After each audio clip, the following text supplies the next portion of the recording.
साल 2007 दिसंबर की रात जब आप और हम जैसे लोग कपकपाती ठंड से बचने के लिए अपने घरों के भीतर रजाई और कंबलों के अंदर छुपे हुए थे और नए साल के न्यू ईयर रेजोल्यूशन बना रहे थे, अगले साल की आने की खुशी मना रहे थे। उसी समय कुछ लोग एक साजिश के तहत एक बहुत बड़ी चोरी को अंजाम देने के फिराक में थे। चोरी एक बैंक को लूटने की, जिसने नए साल पर ना जाने कितने ही लोगों के सालों की मेहनत की पूंजी को रात भर में ही नील कर दिया। और बैंक के लॉकर में रखी चीजों का बैंक किसी भी प्रकार से जिम्मेदार नहीं होता है। दोस्तों, अगर बैंक में रॉबरी की वजह से लॉकर की चीज गायब हो जाए तो आप बैंक से वो चीज वापस लाने के लिए या फिर उसका मुआवजा भरने के लिए नहीं कह सकते हैं। कहानी की शुरुआत होती है साल 2007 से, केरला के मल्लापुरम जिले से। और उसके आसपास से चोरी की खबरें सामने आ रही थी। हर जगहों पर एटीएम से चोरी की बातें भी लगातार सामने आ रही थी।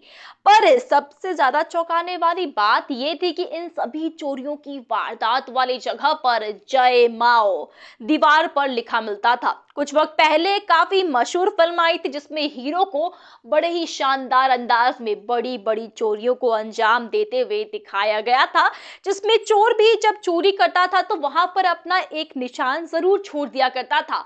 हम बात कर रहे हैं धूम 2 की। धूम फिल्म की धूम ऐसी मची थी कि हर जगह उसी की चर्चा हो रही थी। पुलिस को लगा कि चोर ने भी टशन में आकर शायद फिल्म की नकल करने के इरादे से अपना नाम वहां पर लिख दिया होगा। पर दोस्तों, पब्लिक स्टंट से ज्यादा ये पुलिस के लिए मुश्किल खड़ी कर देने वाली एक सिचुएशन बन जाती है। जी हाँ, ऐसा इसलिए है क्योंकि चोरी तो कोई एक करता है, पर एक नाम सामने आने के बाद बाकी के चोर भी उसी नाम का सहारा लेकर अपने जुर्म को अंजाम देते हैं। इस शहर की अलग अलग जगहों से चोरी होने की वारदात से पुलिस समझ चुकी थी कि बाकी के चोरों ने भी जय माओ की ट्रिक को आजमाते हुए इन चोरियों को अंजाम दिया है। और फिल्म की वजह से भी शायद ऐसा करना मानो एक ट्रेंड सा बन चुका था। पर असल में ये जय माओ एक नेक्सलाइट ग्रुप को रिप्रेजेंट किया करता था और चोरों ने इसलिए इस नाम का फायदा उठाया था। इस नाम का इस्तेमाल किया था ताकि नाम नेक्सलाइट पर फोकस हो जाए, पर असली चोर तो किसी बड़ी चोरी के ताक में बैठा था। एलिस बाबू और उसके 3 साथी, ये कुल 4 लोग मिलकर एक बहुत बड़ा हाथ मारने का प्लान बनाते हैं, पर कोई भी किसी एक फैसले पर नहीं पहुंच पा रहे थे। फिर 2006 के अंत में रिलीज होती है फिल्म धूम 2। एलिस बाबू उस फिल्म को देखने के बाद काफी इंस्पायर्ड होता है और उसके मन में पनपता है एक बड़ा ही शातिर प्लान एक बैंक को लूटने का। एलिस बाबू अपने साथियों से मिलता है और उन्हें अपने इस प्लान के बारे में सब कुछ बताता है। सभी दोस्त एलिस बाबू के इस प्लान से राजी हो जाते हैं और शुरू होती है इंडिया की मोस्ट सेंसेशनल बैंक हिस्ट।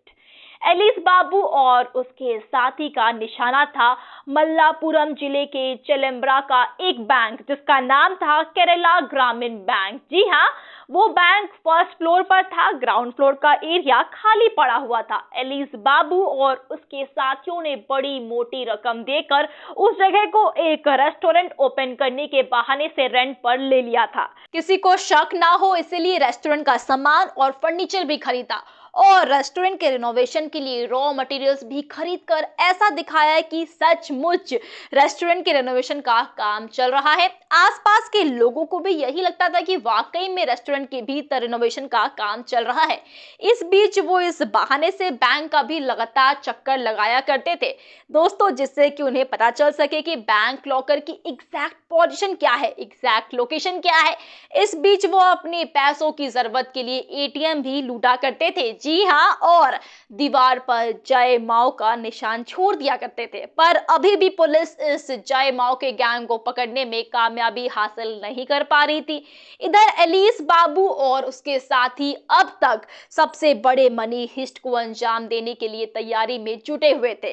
सब कुछ प्लान के मुताबिक ही चल रहा था। बैंक वालों को भी जरा सी भनक नहीं लग पा रही थी कि एलिस बाबू और उसके साथियों ने क्या प्लान किया है। 29 दिसंबर को शनिवार था, यानी कि बैंक का हाफ डे। इस बीच चोरों ने बैंक के लॉकर रूम की सही लोकेशन पता कर ली थी और लॉकर रूम के नीचे की फर्श यानी कि ग्राउंड फ्लोर के सीलिंग में भी चोरों ने होल कर दिया था।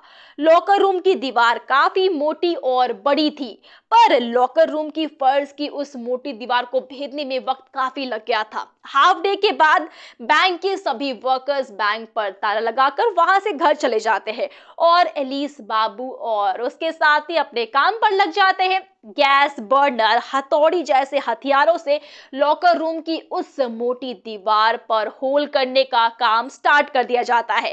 काम जोरों शोरों से चल रहा था। आसपास के लोगों को लग रहा था कि रेस्टोरेंट के रिनोवेशन का काम चल रहा है, इसलिए किसी ने पूछताछ करने का भी नहीं सोचा, क्योंकि चोरों ने तो रेस्टोरेंट की ओपनिंग डेट के बारे में भी सबको बता दिया था, जो था 8 जनवरी। 30 दिसंबर तक चोरों ने लॉकर रूम की फर्श में 25 इंच बड़ा होल कर दिया था। जी हाँ, एक के बाद एक चोरों ने लॉकर्स खोलना स्टार्ट किया और सभी लॉकर्स के गहने और पैसे खाली कर दिए। 31 दिसंबर को जब बैंक के वर्कर्स बैंक आए तो लॉकर रूम का नजारा देखकर शॉक्ड हो गए, उनके होश ही उड़ गए। लॉकर रूम की फर्श पर बड़ा सा होल था, सभी लॉकर्स खुले पड़े थे और दीवार पर लिखा था जय माओ। करीब 80 केजी सोना और 50 लाख रुपए की चोरी कर चोर फरार हो चुके थे।